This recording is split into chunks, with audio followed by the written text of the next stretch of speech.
kayo pa lang ay nasa kalagitnaan. Eto pa, ang bagyong kwento. Saluhin nyo! Wala pa. Wala pa!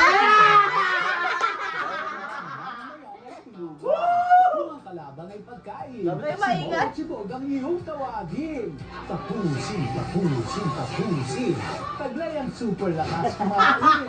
Super bilis din pag may nakahain. Kayang nag-iibig sibog na parang plastic. Pero sa Shanghai at chicken, nagiging weak. Hindi kailangan tanungin kung kumain na you kapag niyaya mo siya ng mga tamu. Hindi tatanggi itong ating si Bonjing. Kusa nang papasok sa iyong bibig. Magtatanggal ako niyan.